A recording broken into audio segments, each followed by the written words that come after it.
દાહોદ જિલ્લાના લીમખેડા તાલુકામાં 9 ઓગસ્ટ વિશ્વ આદિવાસી દિવસ નિમિત્તે લીમખેડા ચોક પર ભગવાન બિરસા મુંડાની મૂર્તિનું અનાવરણ આદિવાસી પરિવાર દ્વારા આયોજન કરવામાં આવ્યું હતું, પરંતુ દાહોદ જિલ્લાના લીમખેડા તાલુકામાં સરકારમાં બેઠેલા આગેવાનોએ બિરસા મુંડા ભગવાનની મૂર્તિના અનાવરણમાં આદિવાસી પરિવારને વિશ્વાસમાં લીધા વગર જ અનાવરણ કરી દેવામાં આવતા રાજકીય રંગ જામ્યો હતો।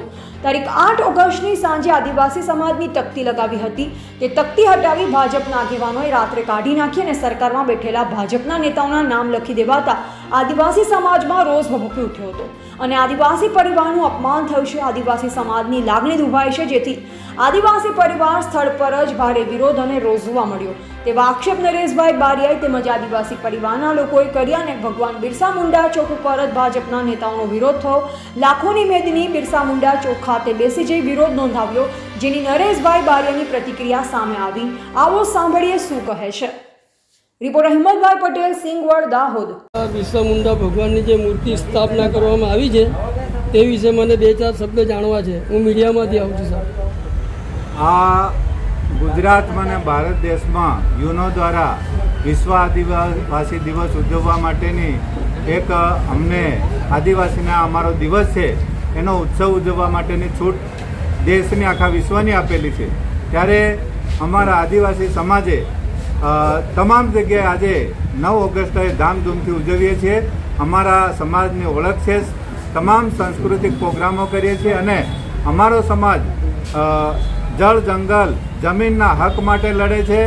તો એ જે આ અત્યારની મનુવાદી સરકારો છે એ અમારા હકો છીનવી લે છે, એટલે અમારી સરકારને એ પણ માંગ છે કે અમારા જે ગુજરાત, મધ્યપ્રદેશ અને રાજસ્થાન આ ત્રણેય રાજ્યોમાંથી અમારું ભીલ પ્રદેશનું રાજ્ય અલગ આપે એ અમારી માંગ છે। અને સાથે સાથે અહીંયા લીમખેડામાં અમે બિરસા મુંડા ભગવાનની મૂર્તિનું અનાવરણ કરાયું છે, પણ અહીંયા એ થયું કે મનુવાદી લોકો અહીંયા આવી ગયા અને મનુવાદી લોકો અહીંયા આવ્યા અને એમને સ્ટેચ્યુ પર ઉદ્ઘાટન કરીને જતા રહ્યા। પણ અમારી માંગ એ છે કે જે અહીંયા એ સમાજનું સ્ટેચ્યુ છે, કોઈ એક વ્યક્તિનું નથી, અમારા બિરસા ભગવાનનું છે, એટલે ત્યાં જે ધારાસભ્યનું નામ લખ્યું છે, સંસદનું લખ્યું છે, તે નામ કાઢી નાખવામાં આવે એ પણ અમારી માંગ છે। અમારા સમાજને દુઃખ થયું છે કે કોઈનું વ્યક્તિગત નથી, આ કોઈ મૂર્તિ જસવંત બાબોરની નથી કે શૈલેષ બાબોરની નથી।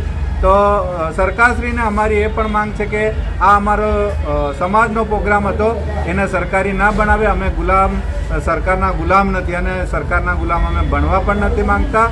અમે આ દેશના મૂળ માલિક છીએ અને માલિક રહેવાના છે, નહીં કે અમે નોકર બનવા માંગીએ છીએ, એટલે અમારા સમાજને નોકર બનવાની જરૂર નથી। તો અહીંયા જે નામ નાખ્યું છે, મનુવાદી લોકોએ જે નામ નાખ્યું છે એ નામ ખરેખર કાઢવામાં આવે એ અમારી માંગ છે। તો આ તો પેલા બોર્ડ ઉપર એમનું સંસદ શ્રી જસવંતસિંહ ભાભોર સાહેબ અને એમના છોકરા શૈલેષ બાબુનું નામ છે, એમનો ભાઈ છે શૈલેષ બાબોર।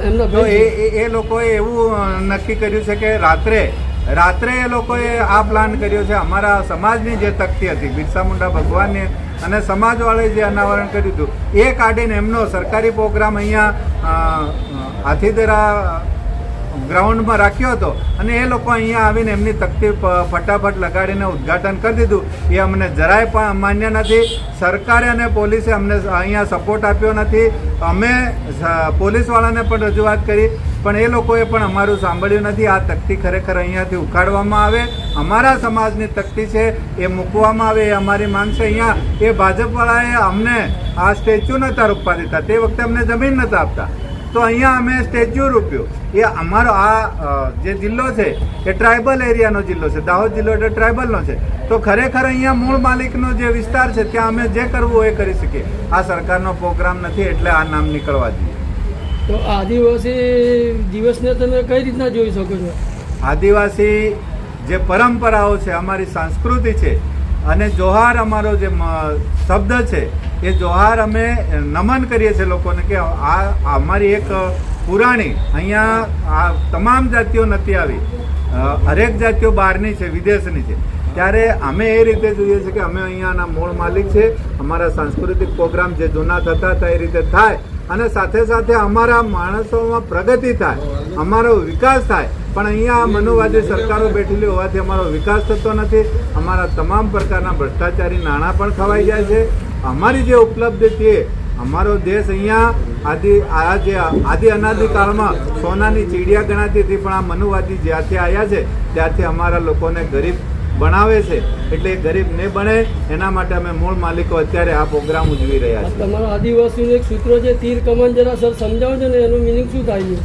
અમારો એ પરંપરા છે. અમે જંગલોમાં રહેવાવાળા માણસો. અહીંયા તમે આ બધી જગ્યાએ અહીંયાથી આબુથી અંબાજી સુધી, ઉંમરગામ સુધી, આબુથી ઉંમરગામ સુધીની જે અમારો વિસ્તાર છે તમે દેખી શકો છો કે અમે તીરકામઠા, ખાંડો, બાલા આ તમામ વસ્તુ અમે હથિયાર રાખવાવાળા છે. અમે સિંહ સાથે પણ લડવાવાળા છે, એની સામે વાઘ સામે પણ લડવાવાળા છે. એમની સામે લડીને પણ અમે આ વિસ્તાર જાળવી રાખ્યો છે. આ લોકો અમારી સંસ્કૃતિ નો નામો નિશાન કરવા માંગે છે. અમે મૂળ માલિકો છે તો અમારી સંસ્કૃતિ જીવિત રહેવી જોઈએ અને એમાં સંસ્કૃતિમાં સુધારો વધારો કરીને અમારી પ્રગતિ થવી જોઈએ. એની જગ્યાએ આ લોકો દબાવે છે અને અમારા પ્રોગ્રામો સરકારના એડે કરવા જાય છે. અમે સરકારના ગુલામ નથી. આ એક રેલી છે કે પછી એક જન સૈલાબ છે? અત્યારે તમે દેખી શકો છો એમનો જે પ્રોગ્રામ હતો ત્યાં થોડીક સંખ્યા હતી અને અમે જે 1 વાગ્યા પછીનો પ્રોગ્રામ આપ્યો તો સાહેબ, તો તમે દેખો હાથીદરાથી માંડીને અહીંયા ચોકડી સુધી અને અમારી સંખ્યા સમાતી નથી. કેટલી પબ્લિક હશે? અંદાજે કેટલી પબ્લિક હશે? અમારી પબ્લિક તો લગભગ 2 લાખ જેટલી હશે અહીંયા. મેં બી જોયું છે મારી રૂબરૂ. તમારા કેમેરા જે ફેરવ્યા હશે એમાં તમને દેખાતી હશે. અંદાજે તો 2 લાખ તો અમારી અહીં જનસેલાબ હતી. એક સૂત્ર તમે આપ્યું છે આદિવાસી ભાઈઓએ, એક તીર એક કમાન, આદિવાસી એક સમાન. હા, એ જ અમે કહેવા માંગીએ છીએ. આ વ્યક્તિગત એમનું નામ અહીંયા લખી દીધું, એક તીર એક કમાન. અમે એ નારો બોલાડ્યો છે, અહીંયા બોલાડતા જ રહીએ છીએ કે અમે બધા સરખા છે. કોઈ એક નેતા અમારે જોઈતો નથી. અમે સરકારના ગુલામ નથી. તો અહીંયાથી આ તકતી પર નામ છે એ પણ કાઢી નાખે. અમારો સમાજ અમે બધા સરખા છે.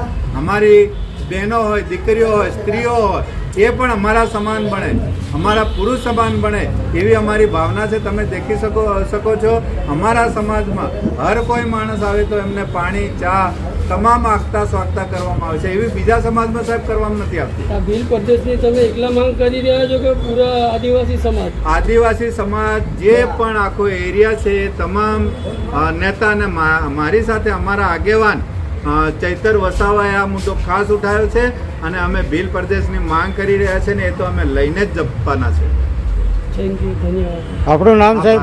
મારું નામ છે નરેશ બારિયા.